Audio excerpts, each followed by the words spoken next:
मैं हूं कैलाश। कैसे हैं आप लोग? आई होप आप लोग स्वस्थ होंगे और अपने काम में मस्त होंगे। तो आज हम आए हैं अभी राजस्थान रोडवेज़ के बस स्टैंड अजमेर पे, जहाँ पे राजस्थान रोडवेज़ के श्रमिक संगठनों का संयुक्त मोर्चा मीटिंग होने वाली है।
सम्मानित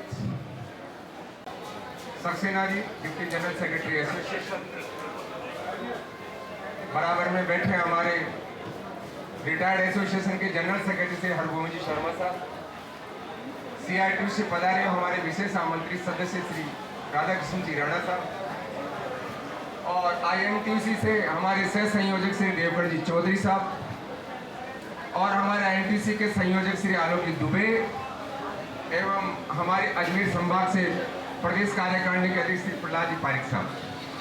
साथियों, इसी के साथ में आज के इस मंच में, आज की सभा में शिरकत करने वाले हमारे फ्रंट फोर्स के साथी, संयुक्त मोर्चा के जाबाज साथी जो हमारे सामने बैठे हुए हैं, पीछे हमारी बहनें, मातृशक्ति, बुजुर्ग एवं युवा साथी, सभी को, आपके जज्बे को मैं इस कार्यक्रम में आपके शिरकत करने पर उपस्थिति दर्ज कराई आप लोगों ने, इसके लिए मैं आपको बहुत बहुत हार्दिक अभिनंदन और स्वागत करता हूं। साथियों, हम इस कार्यक्रम की अगली कड़ी में चले। उद्बोधन की में हमारा कार्यक्रम, हमारी लड़ाई, हमारे मुद्दे, ऐसा नहीं है कि कोई नहीं, हमारे ऊपर ऐसा कोई संकट आ गया है करीब पिछले दशकों से। इस राजस्थान के अंदर एक से एक बदलती आई सरकारों के द्वारा राजस्थान रोडवेज के प्रति उपेक्षा की पूर्ण नीतियां, उसी के साथ साथ एक सबसे बड़ा कारण राजस्थान रोडवेज में हमारे हाई जो ऑफिसर्स हैं, अधिकारी लेवल पे भ्रष्टाचार, इसी के साथ साथ हमारी इकाइयों में काम करने वाले हमारा जो मैनेजमेंट है उसका मिसमैनेजमेंट, जिसको आंतरिक कुप्रबंधन कह सकते हैं, इन सब के चलते हुए राजस्थान रोडवेज पे आर्थिक संकट के बादल गहराते जा रहे हैं, जिसके परिणाम स्वरूप राजस्थान रोडवेज का, आप जैसे बहुत सीनियर आदमी यहाँ सामने बैठे हैं, जो एक स्वरूप राजस्थान रोडवेज का हुआ करता था, जिसमें 5000 बसें होती थी, 30-35 हजार वर्कर काम किया करते थे, वो स्वरूप आज बिल्कुल सिकुड़ता चला जा रहा है।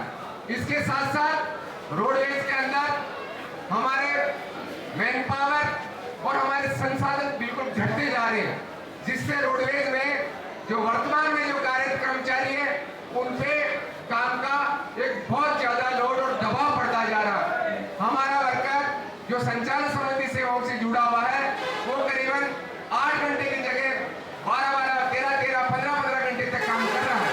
वर्कशॉप में हमारा मैकेनिक, जिनको शिफ्टें चेंज हो जानी चाहिए, डबल काम करने को उनको दिया जा रहा है। तो ऐसी परिस्थितियों में हमारा जो ये संघर्ष जो चल रहा है, जो हमारा शीर्ष नेतृत्व संयुक्त मोर्चा, जिसमें हमारी डेटा, हमारी सीटू, हमारी इंटर, रिटायर्ड एसोसिएशन और कल्याण समिति का जो शीर्ष नेतृत्व है, और जिसके संयोजक पूरे संयुक्त मोर्चा के कोऑर्डिनेटर जो ML यादव साहब है, उनके मार्गदर्शन में, उनके बहुत ही आगे के सुदूर अनुभव के तहत ये कार्यक्रम चलाया जा रहा है। ये कार्यक्रम हमने पहले भी चलाया, ये कार्यक्रम अभी भी चला रहे हैं। राजस्थान रोडवेज के अंदर आंदोलनों की कोई कमी नहीं। साथियों, आपके संघर्ष की कोई कमी नहीं। आपने बहुत बड़े बड़े संघर्ष किए हैं। आप पिछले 10 सालों से लगातार संघर्ष में जूझ रहे हैं और उन संघर्षों के तहत आपने कई उपलब्धियां भी हासिल करी है। चाहे पीछे वाली बीजेपी सरकार से लेकर के जो 2013 में आई थी और 13 से लेकर के और 13-14 के अंदर आपने निजीकरण का भी आपने दबाव झेला, उससे भी आपने सामना किया।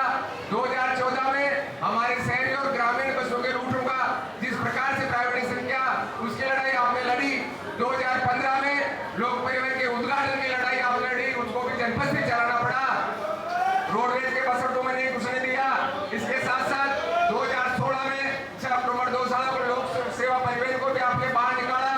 2017 में सितंबर 17 के तक जो आपने संघर्ष किया, उस एक हिटलरशाही सरकार से जो पूर्ण 263 बहुमतों से हिटलर सरकार से 45 करोड़ का आपने समझौता किया रोडवेज को देने का हर माह का। तो इस प्रकार के बहुत बड़े आंदोलन, बहुत बड़े संघर्ष आप लोगों ने किए और उन संघर्षों के वजह से आपने बहुत कुछ चीजें हासिल भी की है। तो साथियों, मैं ये पिछली को छोड़ के वर्तमान सरकार की बात करता हूँ। सरकारें आती है और चली जाती है, हालांकि इनके चरित्रों में कोई बदलाव नहीं है, मगर कुछ सरकार की नीतियों में फर्क है। वो सरकार हमारे नीचे से जड़े काटने की पॉलिसियां, दूसरी बोलने में विरोध को दबाया करती थी, सुनती नहीं थी और निश्चित रूप से रोडवेज को निजीकरण का रूप दे करके और एक तरीके से बंद करने में तुली थी। ये सरकार, ये जब से ये सरकार आई, इस सरकार ने भी हमारे बीजेपी गवर्नमेंट का जो पिछला जो मूवमेंट था, जो हमारा सितंबर 2018 के अंदर 20 दिन का हड़ताल का प्रोग्राम था, हड़ताल में हमने उस सरकार को पर्याप्त समय दिया 3-4 महीने का। 3-4 महीने में पूरी राजस्थान रोडवेज में प्रतिवर्ती इकाइयों पे जाकर के ऐसे कर्मचारियों को जन जागृति अभियान चलाया और सरकार को पर्याप्त समय देने के बावजूद सरकार ने खुद विवश होकर के मजबूरी में रोडवेज के संयुक्त मोर्चा के सिपाही से हड़ताल कराई और वो हड़ताल 20 दिन तक चली। और उस 20 दिन के हड़ताल के अंदर उस सरकार में रहने वाले नुमाइंदों ने राजस्थान रोडवेज को सरकारी विभाग मानने से मना कर दिया और ऐसे में जाकर के उस मूवमेंट को राजस्थान रोडवेज के संयुक्त मोर्चा के मूवमेंट ने पूरे राजस्थान में प्रत्येक डिपो के अंदर वो हड़ताल पूरे राजस्थान को 48 साल बनाया और उस 48 साल बनाने के बाद में उस सरकार को जनता ने नकार दिया और उस सत्ता से विहीन किया। उसी समय उन हड़तालों के मंच पे आकर के वर्तमान में जो सत्तासीन सरकार है, इनके हमारे जो कांग्रेस के अध्यक्ष सचिन पायलट साहब, जो हमारे यातायात मंत्री खाद्यावाल साहब, यहाँ अजमेर में भी रघु शर्मा साहब, अच्छे नुमाइंदों और मंत्रियों ने आकर के और हमारे हड़ताल के जो मंच थे उन लोगों को इस्तेमाल करके और जनता को भुनाने की पूरी कोशिश की। उन्होंने वादे भी किए और वो वादे करने के बावजूद हमसे वादा किया और वो सरकार जनता लेकर के आई और वो सरकार चलने लगी। 2019 में वो सरकार चली और 2019 में वो सरकार चली। 2020 में कोविड आया, हमने सरकार को चेताया, उसके बावजूद 2021 में जाकर के हमारा जो इस सरकार का पहला एक बड़ा आंदोलन था, वो हमारा 27 सितंबर 2021 के अंदर हमने इस सरकार को भी पर्याप्त समय देकर के 3 महीने का टाइम देकर के पूरे रोडवेज की इकाई को जगाते हुए और हमने 27 सितंबर 2021 की हड़ताल हमने प्रस्तावित की। उससे पहले जो सरकार ने हमसे वादे किए थे, हमारे सेंट्रल ट्रेड यूनियन, हमारे सीटू रिटायर्ड एसोसिएशन, कल्याण समिति, इसके अलावा भी जो हमारे सेंट्रल ट्रेड यूनियन के नेता थे, चाहे वो HMS के थे चाहे सीटू के थे, उन लोगों ने बुला करके मुख्यमंत्री महोदय ने बुलाया, भरोसा दिलाया और करीबन 1 घंटा उसमें बातचीत हुई और उस घंटे में यादव साहब ने रोडवेज का 1 घंटे के अंदर रोडवेज का बहुत बड़ा पक्ष उन्होंने मुख्यमंत्री महोदय के सामने रखा। मुख्यमंत्री महोदय ने बाकायदा एक बार 3 शब्दों में धीरे शब्दों का यादव साहब मुझे समय चाहिए, यादव साहब मुझे टाइम चाहिए। जो हमारे संयुक्त मोर्चा के कॉर्निशन थे, यादव साहब ने टाइम दिया, संयुक्त मोर्चे ने टाइम दिया उसका और उस टाइम के बदौलत 2-3 महीने बाद में आपके संघर्ष के बदौलत आपको 7 पे कमीशन मिला, 5,000 करोड़ रुपए का 5,500 वर्कर जो रिटायरमेंट का बेनिफिट था वो भी मिला आपको साथियों। तो ऐसा करके मगर हमारे पूरे मायने इस सरकार ने भी नहीं सुनी। हालांकि ये सरकार चलती रही। 2022 में हमारा मूवमेंट हुआ, 24 नवंबर 2022 को हमने सरकार को पूरा समय देते हुए 3 महीने का हमने फिर मूवमेंट रखा और फिर भी 23 नवंबर को सरकार की तरफ से हमारे एसपी साहब के माध्यम से लिखित पत्र में संयुक्त मोर्चा के पास में पत्र आया और उसमें बैठ करके जो कर्मचारियों की समस्या थी, जो हमारे बसों, हमारी नई बसें और नई भर्ती का मामला था, उसको लेकर के एमडी साहब ने हमारे संयुक्त मोर्चा को विश्वास में लिया और उन्होंने कहा जो रोडवेज की इस तरह से समस्याएं होगी हम बोर्ड में प्रस्ताव पारित करके उसका समाधान करेंगे। जो राज्य सरकार के लेवल की होगी वो हम राज्य सरकार में भेजेंगे। साथियों, 23 नवंबर 2022 के बाद में 13 दिसंबर 2022 को बोर्ड की बैठक बुलाई गई, जिसमें हमारे संयुक्त मोर्चे को साथियों को बुलाया और उसमें कई प्रकार के जो हमारे वर्कर की साथी थे वो भी उसमें रखी। मैं अभी बताऊंगा आपको सुनते। तो साथियों, मेरा कहने का मतलब है आज तक जो रोडवेज में मिला वो संघर्ष की बदौलत मिला, आपके आंदोलन की बदौलत मिला और आपके इस जज्बे के हौसले के साथ जो आपने लड़ाई लड़ी, एक लोकतांत्रिक तरीके से, अनुशासित तरीके से, प्रजातांत्रिक तरीके से आपने आपका पक्ष सरकार के सामने रखा। जब मुख्यमंत्री महोदय ने हमको आश्वासन दिया, क्या हमको मुख्यमंत्री महोदय का आश्वासन पे भरोसा नहीं करना चाहिए? आम राजस्थान जनता की आवाज माननीय मुख्यमंत्री अशोक गहलोत साहब के कहने के बावजूद हमारे संयुक्त मोर्चा की लीडरशिप ने उन पर विश्वास किया और उस विश्वास के बावजूद उन्होंने उस सरकार में आने से पहले जब अपना जन घोषणा पत्र बनाया, उस जन घोषणा पत्र के अंतर्गत जिस प्रकार से हड़ताल के मंचों को इस्तेमाल करके आश्वासन दिया गया, राजस्थान रोडवेज की उस सकारात्मक मांगों को उस जन घोषणा पत्र में लिखा गया और जन घोषणा पत्र में सड़कें शीर्षक के पृष्ठ संख्या 12 और बिंदु संख्या 18 क्रम संख्या 11 पर साफ साफ लिखा राजस्थान रोडवेज को यथावत चालू रखना है। राजस्थान रोडवेज के कर्मचारियों के जितने भी मुद्दे हैं उन पर सकारात्मक निर्णय लिया जाना है। राजस्थान रोडवेज के बेड़े में नई बसें खरीद करके बसों का बेड़ा बढ़ाना है। राजस्थान रोडवेज के राष्ट्रीयकृत मार्गों में वृद्धि करनी है और इसके साथ साथ राजस्थान रोडवेज को सुचारू रूप से संचालित कर आम जनता की सेवा के लिए एक निश्चित रूप से इसका एक रोड मैप बनाया जाना और एक ठोस नीति बना करके हम इस सार्वजनिक सेक्टर के पब्लिक सेक्टर जन सेवा उद्योग राजस्थान रोडवेज को हम आगे बढ़ाएंगे।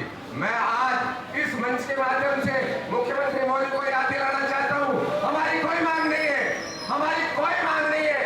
आप अपना जन घोषणा पत्र याद करो और उस जन घोषणा पत्र को आपने जनता को यह कह करके कि हमने जन घोषणा पत्र को सरकारी दस्तावेज बनाया है, उस सरकारी दस्तावेज को याद करो। अगर उस सरकारी दस्तावेज पे आप चलते हो, आप राजस्थान के आम मंचों पे इस्तेमाल करते हो, हमने 75% जन घोषणा पत्र को पूरा कर दिया। अरे आपके जन घोषणा पत्र के रोडवेज के धरातल के अंदर मात्र 10% भी हमारी मांगे नहीं मानी गई है। आज कहते हैं राजस्थान रोडवेज का संयुक्त मोर्चा का साथी लड़ाकू है, हर वक्त आप अपना अपना लेकर के आंदोलन जारी कर देता है। जनता समझते हैं इनकी कोई खुद की पर्सनल डिमांड होगी। अरे क्या हम बसें मांग रहे हैं तो क्या हमारे लिए मांग रहे हैं? क्या नई भर्ती मांग रहे हैं तो क्या हमारे लिए मांग रहे हैं?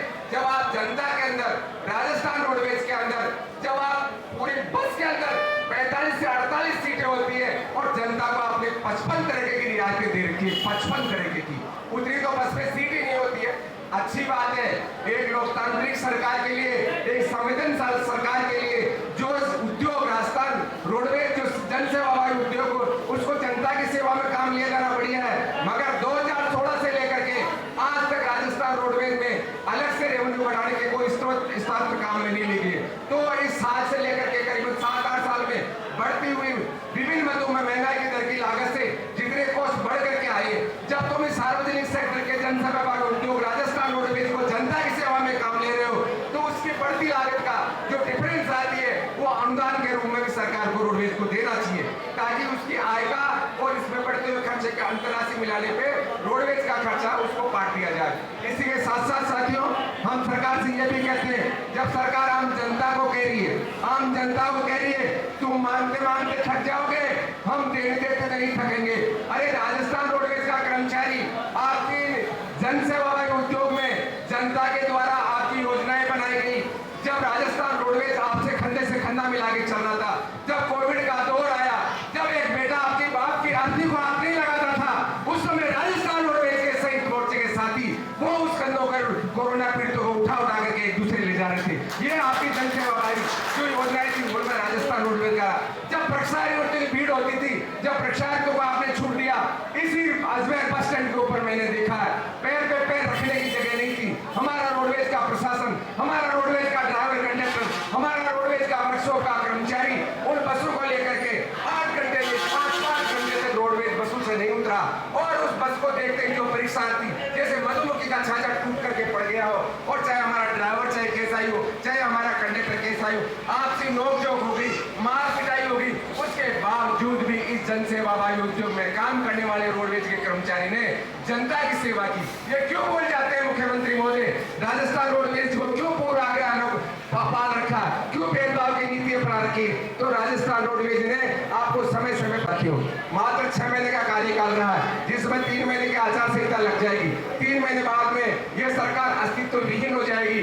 तो हमारे संयुक्त मोर्चे के शीर्ष नेतृत्व ने, जो अभी आपको जयपुर से आए हैं, आपको संबोधन भी करेंगे, बड़ी मुद्दीवता से लेकर इस कम सीमा में, कम सीमित मांगों के साथ में, जो रोडवेज के अंदर फर्स्ट प्रायोरिटी में आती है कि रोडवेज बचाओ और रोजगार बचाओ, इस नारे के साथ इस आंदोलन को शुरू किया है। तो इस रोडवेज बचाओ और रोजगार बचाओ के अंदर रोडवेज कैसे बचे और रोजगार कैसे बचे हमारा, तो रोडवेज को चलाने के लिए हमको सबसे पहले हमारे बसों के बेड़े में अगर नई बसें नहीं खरीदी जाएगी तो रोडवेज कैसे चलेगी भाई, कैसे चलेगी रोडवेज? आप ही बताओ। जब बसें नहीं होगी तो रोडवेज कैसे चलेगी? और जब बसें आ जाएगी तो कोई चलाने वाला नहीं रहेगा तो रोडवेज कैसे चलेगी? तो सबसे पहले हमारे जो संयुक्त मोर्चे ने जो डिमांड नोट आपने पढ़ा होगा साथियों, सबसे पहले रोडवेज में काम करने वाले आदमी को 1 तारीख को, पहले तारीख को 1 महीने को वेतन, पेंशन और रिटायरमेंट का उसका भुगतान। दूसरा, हमारे बस बेड़े के अंदर जो हमारी 2915 बसें हैं जो हमारे रिपोर्ट में बोल रही है, जिसमें मात्र 1500 बसें तो नकारा हो चुकी है, रोडवेज के पास मात्र 1400 बसों से उन खटारा बसों में, और मजबूरी के अंदर रोडवेज का हमारा कर्मचारी कैसे कैसे करके उसको रोड पे डालता है। मैं मुख्यमंत्री मोदी को कह रहा हूँ, ये हमारी बेबसी है, ये हमारी मजबूरी है कि हम आपको खोल करके नहीं कह रहे हो, वरना उन खटारा बसों में भी आम जनता को रियायत दे करके आप जनता के साथ धोखा कर रहे हैं, आप धोखा कर रहे हैं जनता के साथ में। तो मुख्यमंत्री मोदी, आपको इस पर भी गौर करने की बात है। तो हमारे बस बेड़े के अंदर जिस प्रकार की आपूर्ति होनी चाहिए, जिस समय में राजस्थान की जनसंख्या 5 करोड़ हुआ करती थी, उस समय राजस्थान रोडवेज के बेड़े में 5000 बसें हुआ करती थी। साथियों, मेरा आपसे ये कहना है, कोशिश करना हमारे हाथ में, ये सरकार का समय है, अच्छा समय है, अच्छी परिस्थितियां हैं, रोज सरकार का लास्ट समय आ गया है और निश्चित रूप से हमें विश्वास है ये सरकार हमको देगी। हमें कुछ नहीं, पेमेंट, तनख्वाह, पेंशन फिर भी कुछ आगे पीछे ले लेंगे, मगर हमारे रोड में बस और भर्ती होना अति आवश्यक है, ये मस्ट हमारी प्रायोरिटी पे। तो साथियों, मैं ये कह करके मैंने इस संबोधन को विराम दूंगा। इससे पहले मैं आपको कुछ नारे लगाऊंगा। मैं कहूंगा, अपना हक और अस्तित्व बचाओ। आप कहोगे रोडवेज बचाओ और रोजगार बचाओ। अपना हक और अस्तित्व बचाओ, अस्तित्व बचाओ। अरे रोडवेज की रक्षा कौन करेगा? रोडवेज की रक्षा कौन करेगा? रोडवेज की रक्षा कौन करेगा? मजदूर एकता जिंदाबाद, हमारी एकता जिंदाबाद, हमारी ताकत जिंदाबाद। साथियों, आप लोगों ने सुना, इस सभा को बहुत शानदार बनाया, इसका सबका श्रेय मैं आप लोगों को देता हूं और निश्चित रूप आपने सुना, बहुत बहुत धन्यवाद। जय मजदूर। जो सारा निचोड़ है, जो राजस्थान के अंदर 5 जुलाई से लेकर 7 अगस्त तक हर स्टैंड, हर इकाई के ऊपर जो सभाएं, मीटिंगें रखी जा रही है, उसका हम मतलब समझ गए होंगे। यानी सरकार को समय रहते हुए चेतावनी दी जा रही है कि राजस्थान रोडवेज को आपने देने के नाम पर कुछ भी नहीं दिया सिवा झांसों के। तो साथियों, हर विभाग की सड़कें सारी विस्तार हो जा रहा है। राजस्थान रोडवेज का सुगुण क्यों जारी है? हर विभाग, हर राजस्थान रोडवेज का, हर विभाग में इतना शॉर्ट होता जा रहा है। उसके लिए हमारा प्रथम मुद्दा यही है कि सबसे पहले हमारे पास जमीन होगी, यानी राजस्थान रोडवेज के पास बसें होंगी, और बसों को चलाने के लिए अगर हमारे पास कर्मचारी होंगे तो हम किसी से खैरात भी नहीं मांगेंगे, हम हमारी पेंशन और सैलरी का खुद ही इंतजाम करेंगे। सरकार से हम आगाह कर देना चाहते हैं, साथियों, हमें हमारी बसों की खरीद का जल्दी से जल्दी आदेश करें, नई भर्तियों के लिए शीघ्रता शीघ्र अपनी उनके आदेश निकाले। तो साथियों, इस कड़ी में संयुक्त मोर्चा की तरफ से हमारे साथी सीटू से प्रांत से पढ़ाते हुए श्री राधाकृष्ण राणा जी से निवेदन करता हूँ, आप भी सभा को संबोधित करें। साथी राधाकृष्ण राणा। वैसे बताने के लिए तो हमारे जो बजरंग लाल जी खड़े हो जाते हैं ना, तो बचाने के लिए कुछ भी नहीं बचता है, सब कुछ A to Z वो पूरी वो बता देते हैं कि हमें क्या करना है और अब तक हमने क्या किया है। लेकिन मैं आपको इतना ही कहूँगा कि जो आंदोलन के लिए हमें हमने जयपुर में संयुक्त मोर्चे की मीटिंग में तय किया कि अब सरकार का लास्ट टाइम है, क्योंकि सरकार ने 4 साल में झांसी के अलावा कुछ ही नहीं दिया है। जब हम हड़ताल पे थे 2018 में, तो बिना बुलाए कि ये बड़े बड़े नेता हमारे मंचों पर आ रहे थे। प्रताप सिंह खाचरियावास उस समय जिलाध्यक्ष थे, बाद में परमानेंट मंत्री बने। प्रदेश अध्यक्ष सचिन पायलट साहब बोले ये सभी आपकी मांगे जायज हैं, लेकिन इन हमारी सरकार को आते ही हम इनको सब मांगों को पूरी करेंगे। उस मंच पर मैं भी बैठा था और अजमेर में रघु शर्मा आए, बाकी जहाँ भी हमारे हड़ताल के बैठे थे सभी क्षेत्र के नेता वहाँ जा जाके कह रहे थे और हमें लाओ और हम तुम्हें सब बिना मांगे दे देंगे। लेकिन इन 4 सालों में पहले मंत्री जी थे प्रताप सिंह जी, तो वो तो इतना बोलते थे कि वो चुप नहीं होते थे अपने मोदी जी की तरह से, लेकिन दूसरे मंत्री जी ऐसे बनाए तो मनमोहन सिंह की तरह से बोलते नहीं है। बोले तू तो भाई पीछे वाले गेट से रख जा और अपना काम हो गया, अब तुम्हें न किसी की जरूरत है, न रोडवेज के किसी अधिकारी से उनसे मिलने की आवश्यकता होती है। रोडवेज में घाटा ये सरकार कहती है, घाटा है रोडवेज के कर्मचारियों की वजह से नहीं है। ये घाटा जो भी है हमारे जो डेली बेस के ये अधिकारी आते हैं ना, ईडी और ये इनकी नीतियों की वजह से घाटा है। और ये तो आते हैं बोले यार कहाँ से कितना कमाना है हमें, और गाड़ियों के टेंडर खरीदने के लिए 4 बार टेंडर हो चुके, बोले वे गाड़ियाँ नहीं खरीद पाए क्योंकि वो गाड़ी 18 लाख में नहीं आ रही है।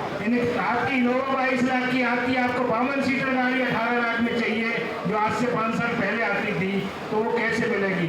इनकी वो गाड़ी न खरीदने की नीतियां हैं, किस तरह से इनको अटका के और रखते रहो। ये रोडवेज वाले केवल ये आंदोलन करते रहेंगे, फिर आश्वासन दे देंगे कि हम टेंडर जारी कर रहे हैं, लेकिन टेंडर जारी करने के बाद फिर उसको कैंसिल कर देंगे। विधानसभा में 90 विधायकों ने उसमें उठाए कि हमारे क्षेत्र में बस आनी चाहिए, बस आनी चाहिए। मैं कह रहा हूँ 90 विधायक अगर जोर दे के कहते हैं कि हम सरकार को समर्थन दे रहे हैं और हमारी सरकार है तो बसें क्यों नहीं खरीदी जा रही हैं, तो सरकार की इतनी हिम्मत रही होती 90 एमएलए को वो कर दे, उनकी अनसुनी कर दे। सरकार गिराने के लिए 4 एमएलए काफी होते हैं, अदर यूर में रहती है, लेकिन 90 एमएलए के लिए नहीं सुनी। मैं यहाँ की जनता से भी कहता हूँ कि आप अपने क्षेत्र के या आपके क्षेत्र से कोई एमएलए है या आपका मंत्री बना हुआ है तो उनको कहो कि हमारे क्षेत्र में गाड़ियाँ क्यों नहीं है। इस रोडवेज में पहले 5000 बसें थी, 5000 से ज़्यादा थी, कर्मचारी थे, किसी से अनुदान की जरूरत नहीं थी। रोडवेज कमाने के बाद सरकार को और पैसे देती थी, लेकिन आज न तो गाड़ियां छोड़ी हैं न स्टाफ है, और रूट थे जहां अपनी गाड़ियां चलती थी। आपके पास एक रूट नहीं है, आप 0% पर है रूट के मामले में। प्राइवेट बसें क्योंकि उनसे चंदा मिलता है, इसलिए कोई भी सरकार का नुमाइंदा ये कहने के लिए तैयार नहीं है कि अवैध है। हाई कोर्ट के ऑर्डर है कि बस स्टैंडों से 2 से 5 किलोमीटर तक कोई भी प्राइवेट बस नहीं लगनी चाहिए। जयपुर कलेक्टर के ऑर्डर है कि सिंधी कैंप पर के आसपास बनस्थली मार्ग और ये संसार चंद्र रोड ये नो पार्किंग जोन है हाई कोर्ट के ऑर्डरों में, लेकिन किसी के क्यों नहीं रहती है, क्योंकि उनके जो मंथली है ना, मंथली किस्तें पहुंचती है पुलिस प्रशासन के पास और कलेक्टरों के पास। कलेक्टर वहाँ से ऑर्डर बोले मेरे तो ऑर्डर हैं, कलेक्टर से मिले थे पिछले सरकार के टाइम पे, तो बोले ऐसे भी ऑर्डर है क्या कि ये गाड़ी नहीं लग सकती। बोले उनको ऑर्डर दिए संयुक्त मोर्चे में, बोले ये ऑर्डर है आपके कलेक्टर के। वही कलेक्टर थे जो अपने एमडी थे राजवर्ष सिंह, इन्होंने जो कलेक्टर रहते हुए ऑर्डर किए थे, लेकिन कोई भी ऑर्डरों की किसी भी स्टेट में पालना नहीं हो रही है और उल्टे बिल्कुल गेटों पर बसें लग रही हैं और हो रही घाटा उसकी वजह से है। रोडवेज को किसी से मांगने की जरूरत नहीं है, पैसा तो रोड पर पड़ा है, लेकिन तुम साधनों को हमारे छीन रहे हो। फिर कहते हो हम रोडवेज को इतना दे रहे हैं, जनता को दिखाएंगे, बोले हम 55 लोग कैटेगरी को अनुदान दे रहे हैं कि आपको एक छुट्टी में आप फ्री चलोगे। कितने ही लोग ऐसे हैं कि जिनको 50% छूट है, किसी को 40% है, किसी को 100% है, लेकिन और परीक्षार्थी बोले आपको आना जाना फ्री है। भाई आना जाना तुमने फ्री कर दिया, 20 लाख अगर स्टूडेंट कहीं एग्जाम होता है तो 20 लाख स्टूडेंट के लिए आपके पास कितनी गाड़ियाँ हैं? 3000। अगर 3000 गाड़ियों में आप 20 लाख स्टूडेंटों को भेजोगे तो एक गाड़ी के हिस्से में 80,000 स्टूडेंट आते हैं, तो 80,000 कौन सी ऐसी गाड़ी आपने दे रखी है कि 80,000 स्टूडेंट उस गाड़ी में बैठ के निकल जाएंगे। ये जनता सब जानती है, ये सरकार जितनी बेवकूफ़ जनता को समझती है उतनी बेवकूफ़ नहीं है। मुख्यमंत्री जी कहते हैं बोले आप मांगते मांगते थक जाओगे और मैं देते देते नहीं थकूंगा। उनका कहने का मतलब है बोले आप मांगते मांगते थक जाओगे, लेकिन मैं जहाँ से देते देते नहीं थकूंगा।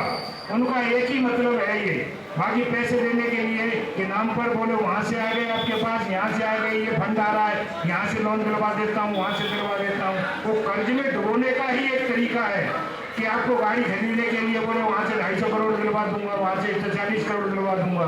उधर IAS उनके होते हैं जो इशारे में वो कर देते हैं, बोले ठीक है आपने अनुमति दे दी, मैं अनुमति दे देता हूँ गाड़ी खरीदने की, टेंडर के उसमें आएगा तो नष्ट कर दूंगा। बोले 4 साल तक ऐसे ही चलाते रहे, टेंडर नष्ट करो, दोबारा कर दो। अब तीसरी बार टेंडर हुए, देखो शायद हो जाए तो वो 600 बसों के, लेकिन मुझे नहीं लगता कि ये 600 बसों के भी कहीं इसी तरह से फिर अटका दे, क्योंकि अब जो दोबारा टेंडर हो रहे हैं, पहले इन्होंने टेंडर किस कारण से नष्ट किए, बोले पहले 18 करोड़ लाख में आ रही थी गाड़ी, आपने 22 लाख का बनाया, ये इसमें आपने कुछ घोटाला किया है। लेकिन क्या एक EDA की हिम्मत है कि बिना MD और उसके वो कहीं घोटाला कर सके? कोई नहीं कर सकता जब तक ऊपर का इशारा नहीं होता है। और जब ये टेंडर हो गए उसके बाद अपना उन्होंने कैंसिल कर दिया, बोले इसमें 26 करोड़ ज्यादा है। अब दोबारा टेंडर हुआ, इसमें कितना अंतर आया है, मात्र 2 करोड़ रुपए का। अब वो टेंडर पास हो रहे हैं 2 करोड़ में, 2 करोड़ के लिए आपने 4 महीना टका दिया। 2 करोड़ रुपए तो 2 दिन में ही इतनी गाड़ियां 2 दिन में कमा देती, 2 करोड़ रुपए तो। और 11 तारीख को जयपुर आप सभी लोग आप और अपने परिचितों को लेकर रैली में पहुंचे। इसी के साथ मैं मेरी बात समाप्त करता हूं। जय हिंद, जय भारत। भ्रष्टाचार की ओर इशारा करते हुए राष्ट्रीय रोड में सीमित हो रहे संसाधनों की ओर किस प्रकार राष्ट्रीय रोडवेज में घटा बढ़ता जा रहा है, इसकी ओर ध्यान आकर्षित किया है। मैं अगले अभिवादन के लिए श्री आलोक दुबे जी इंटर से हमारे प्रदेश अध्यक्ष प्रधान है। ये कांग्रेस सरकार के ट्रेड यूनियन इंटर से संबंध है, लेकिन हमारे कर्मचारियों हितों के लिए हमारे साथ संयुक्त मोर्चे में कंधे से कंधा मिलाकर के पहले भी लड़ते रहे हैं और आज भी लड़ रहे हैं। तो वैसे आलोक दुबे साहब को मैं निवेदन करूँगा हमारे साथियों को संबोधित करें। साथियों, श्रम आंदोलन आज राजस्थान रोडवेज जब से चल रहे हैं और हर ट्रेड यूनियन अपने स्तर पे चलाती रही, लेकिन आज जो देश की स्थिति है उस हिसाब से क्या है कि ट्रेड यूनियनों में क्या बदलाव देखा गया, केंद्र में भी देखा गया, स्टेट में भी देखा गया, डिपार्टमेंटों में भी देखा गया।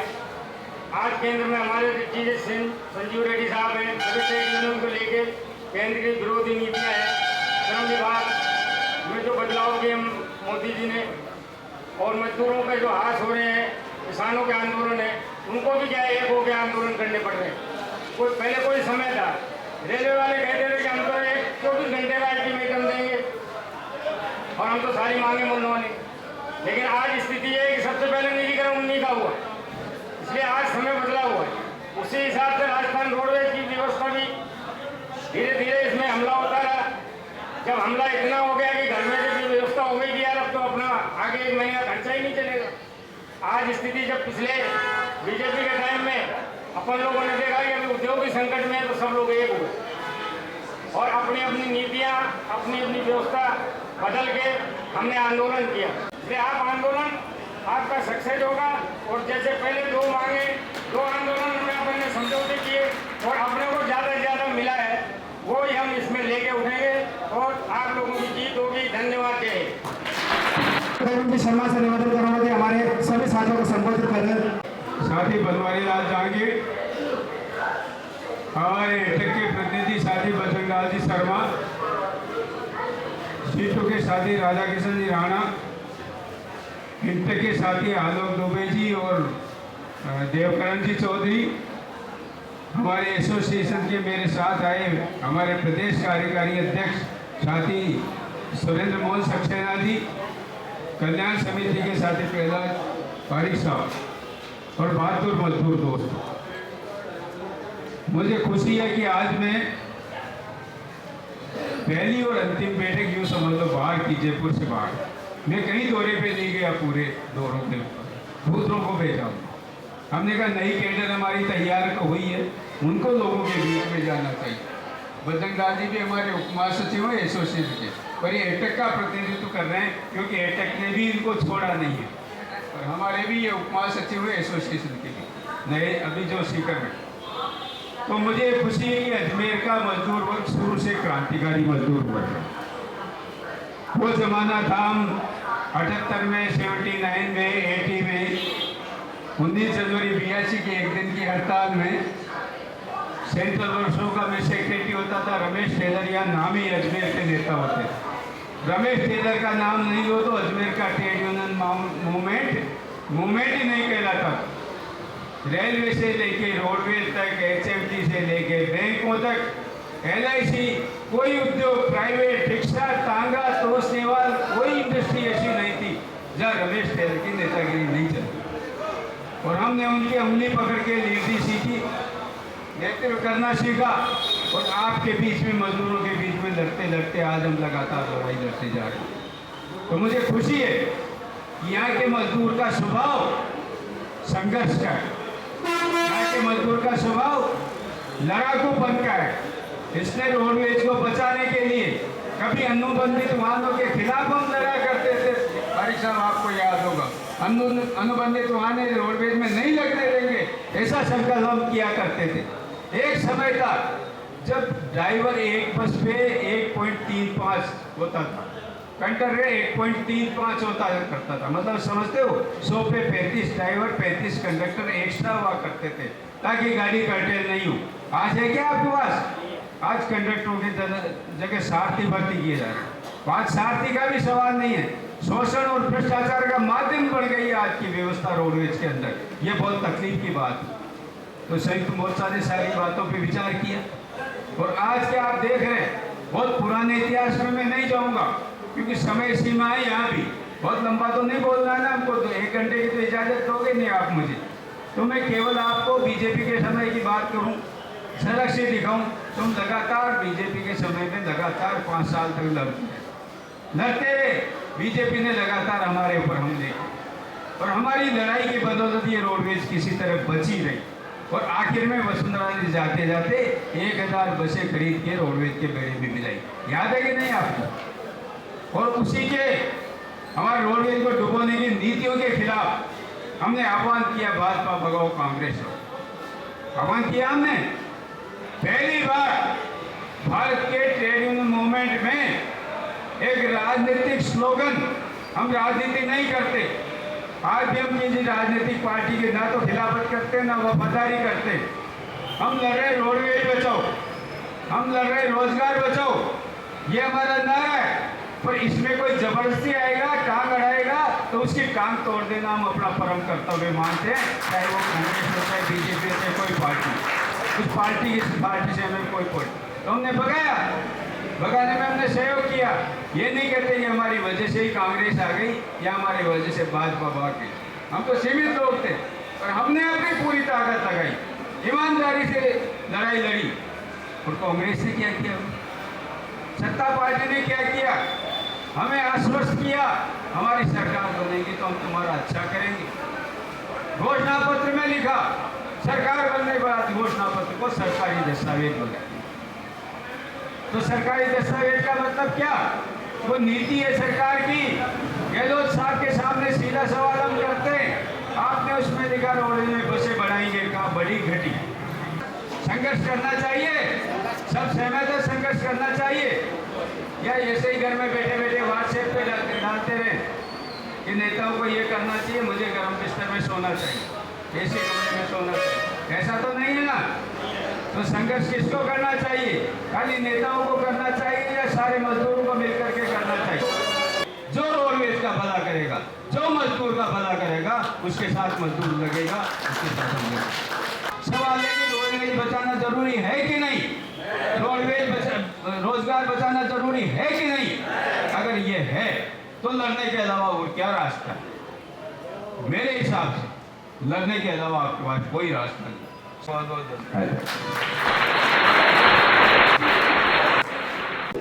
तो मैं अपने भाषण के लिए हमारे पारिक साहब से निवेदन करूंगा, कल्याण समिति के हमारे प्रदेश सचिव प्रहलाद जी पारिक साहब हमारे बीच उपस्थित है, तो आप भी हमारे साथियों को संबोधित कर रहे हैं। साहब एडिट से सीटों से इंटर से एसोसिएशन से एवं कल्याण समिति से राज्य स्तर से आए हुए सभी पदाधिकारियों, मैं आपका अजमेर की धरती पे आपका हृदय से स्वागत करता हूँ। और जो भी जुझारू साथी, चाहे वो नियमित कर्मचारी हैं, चाहे सेवानिवृत्त हैं, जो भी पधारे हैं, उनका हृदय से आभार व्यक्त करता हूँ। जैसा कि बोलने को तो सब लोगों ने काफ़ी कुछ बोल दिया है और लास्ट वक्ता के पास ज़्यादा कोई बचता नहीं है, लेकिन क्योंकि सार की बातें तो सब बोल दी। मेरा जैसे अभी आलोक जी दुबे साहब जो थे, इंटेक के अध्यक्ष थे, तो इन्होंने एक बात कही थी और इन्होंने ये कहा था कि एक्चुअल में जैसे सरकार किसकी है, कांग्रेस की, और वो इंटर के हैं, और इंटर के होने के पश्चात भी वो आंदोलन के अंदर पूरे संयुक्त मोर्चे में शुरू से लेकर अंत तक अपना सहभागिता निभा रहे हैं। तो मुझे बड़ा बैठे बैठे भी विचार आया, तो मैंने कहा यार एक यूनियन ऐसी भी है हमारे पास जो बीजेपी का राज था, जब भी कोई आंदोलन नहीं किया, नए अभी उनके सरकार है तो भी आंदोलन में सहायक नहीं आती है, तो क्या ये मुफ्त गोली ही खाने के लिए बैठे हैं क्या कि संघर्ष तो हम करें और लाभ को उठाएं। मेरा उन सबसे आह्वान है, निवेदन है कि आप लोग भी संघर्ष में भागीदार बनो। जब तक संयुक्त मोर्चा रहेगा तब तक सब कुछ रहेगा। अगर ये रोडवेज रहेगी तो हम सब रहेंगे, अगर रोडवेज ही नहीं रहेगी तो तुम कौन से नेता रह जाओगे, कौन से कर्मचारी रह जाओगे। इसलिए मेरा आपसे यही आह्वान है कि सब लोग मिलकर और इस संयुक्त मोर्चे के जो आंदोलन है उसमें सब तन मन धन से सहभागी बन सके। 11 तारीख को जो रैली होने वाली है उसके अंदर सभी घटक दल, सेवारत कर्मचारी के जो कर्मचारी और रिटायरमेंट कर्मचारी जो हैं वो अधिक से अधिक संख्या में वहाँ पर पधारें और उस रैली को नहीं रेला होगा वो, क्योंकि पूर्व में भी मैं उस रैली में गया था और उस रैली में वास्तव में मतलब सिंधी कैंप तो एंड ही नहीं आया था, उससे पहले तो वो सिविल लाइन मुख्यमंत्री के पास तक वहाँ तक पहुँच गई थी, हेड ऑफिस के वहाँ तक पहुँच गई थी और पीछे फिर भी पूरा का पूरा सिंधी कैंप बना हुआ था। तो वैसे ही जब तक अपन शक्ति जो केंद्र के जितने भी पदाधिकारी हैं किसी भी यूनियन के हैं, चाहे वो उनकी शक्ति कौन है, शक्ति है सब जो आधार के जो कर्मचारी हैं वो हमारी शक्ति होती है और वो जितना अपने को सहयोग करते हैं उसी के अनुसार वो नेतृत्व जो काम करता है वो भी उसकी जोश के अनुसार काम करता है। इसलिए सभी लोग उस रैली में जोश के साथ और तन मन धन से सहभागी बने, यही मेरा संबोधन मैं मेरा यही समाप्त करता हूँ। धन्यवाद। साहब का यो जज्बा, ये जुनून हमें ये बात प्रेरित करने के लिए सबूत करता है कि हमें क्या करना है। साथियों, इस मंच के माध्यम से मैं जनता से भी कहना चाहता हूँ, अगर आपको सुविधा चाहिए तो आप भी किसी भी सुविधा के साथ व्हाट्सएप हो, अखबार हो, मीडिया हो, आप भी राजस्थान रोडवेज से ये राजस्थान रोडवेज के विकास के लिए, रोडवेज की बसों के लिए आप भी सरकार से अपने सरकार से निमांड करें कि राजस्थान रोडवेज के अंदर आप छूटे तो देते जा रहे हो, मगर जब राजस्थान रोडवेज गाड़ियां नहीं देंगे तो हम कहाँ बैठेंगे। तो साथियों, अभी हमारा ये संयुक्त मोर्चा की मीटिंग के अंदर अभी मैं अध्यक्षता कर रहे बनवारी लाल जी जानी साहब से निवेदन करता हूँ इस सभा का समापन समारोह और 2 शब्द कह के आप ये हमारे प्रमुख से बजाने हुए हमारे के जो उपाध्यक्ष महोदय हैं रविलाल शर्मा जी, विज्ञान एसोसिएशन के उप महासचिव हरगोविंद शर्मा जी और सुरेंद्र मोहन सक्सेना जी, हमारे 2 साथी जा चुके हैं, प्रहलाद पारिक साहब। मैं साथियों सभी प्रांत से पधारे हुए पदाधिकारियों का तहे दिल से हार्दिक अभिनंदन और हार्दिक स्वागत करता हूँ। साथियों, हम लड़ाई हमारी नहीं लड़ रहे हैं, हम इस जनता की लड़ाई लड़ रहे हैं और रोडवेज को बचाने के लिए लड़ाई लड़ रहे हैं, रोजगार बचाने के लिए लड़ाई लड़ रहे हैं। मैं हमारे पारिक साहब ने जो कहा कि जो ऑफिसों में बैठे हुए वो किसी भी घटक दल से हैं, मैं नाम नहीं लूंगा, कि उनको अब ये वो समय आ चुका है कि कंधे से कंधे मिला के चलना पड़ेगा, नहीं तो आपकी ये सीट और आपकी कुर्सी और आपका घर और रोडवेज का रोजगार बिल्कुल नहीं बचेगा, वो समय आ चुका है। आप किसी भी ताकत को लगा लो, जब आप लोगों की सरकार नहीं थी तब भी मैदान में नहीं, आज आपकी सरकार नहीं है तो भी मैदान में नहीं। तो क्या फारी साहब ने जो कहा कि पीछे हटने से आपको सारी मांगे मंजूर हो जाएंगी क्या? रोडवेज में रोजगार बच जाएगा क्या? वाहन आ जाएंगे क्या? गाड़ी आ जाएंगी क्या? आपको सुविधाएं मिल जाएंगी क्या? साथियों, अभी भी समय है कि चेत जाओ, वरना आगे आपको रोने के अलावा कोई सामान आपके पास में नहीं बचेगा। क्यों? कि हर सरकार यही चाहती है कि हर उद्योग का निजीकरण करे। ठीक है, निजीकरण करो, पर ऐसा तो करो जिनको रोजगार दे रखा उनकी वेतन तनख्वाह समय पे तो दो। जनता को आप जो रिलीफ दे रहे, 55 प्रकार की छूटें दे रहे, उन जनता को साधन तो दो। अब आने वाला रक्षाबंधन है, कल 10-15 दिन में जो आएगा, उसमें माता बहनों की ये हालत हो जाएगी कि सीट की क्या चले, गाड़ियों में पैर रखने को जगह नहीं मिलेगी। पर हमारी जनता भी नहीं कहती है, जनता भी सरकार को आगाह नहीं करती है कि आप हमें सुविधा दो तो हमें साधन भी दो।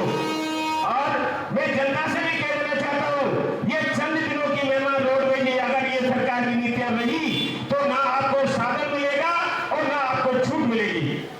तो साथियों में ज्यादा नहीं कह करके सभी साथियों ने आपको बता दिया है, और मैं भी आपसे बार बार निवेदन करूंगा कि 11 तारीख को अपने को अगस्त में जो 11 अगस्त की हमारी रैली हमारे प्रांत ने जो घोषित की है, उसको ज्यादा से ज्यादा तय दिल से और एक साथ आदमी और तो 10,000 की संख्या हमारी पार हो जानी चाहिए।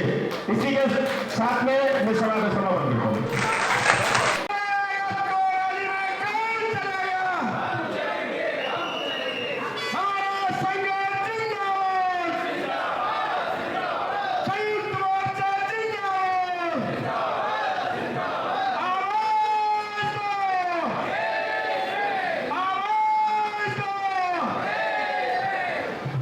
बहुत बहुत धन्यवाद आप सभी। जय जय जय जय जय जय।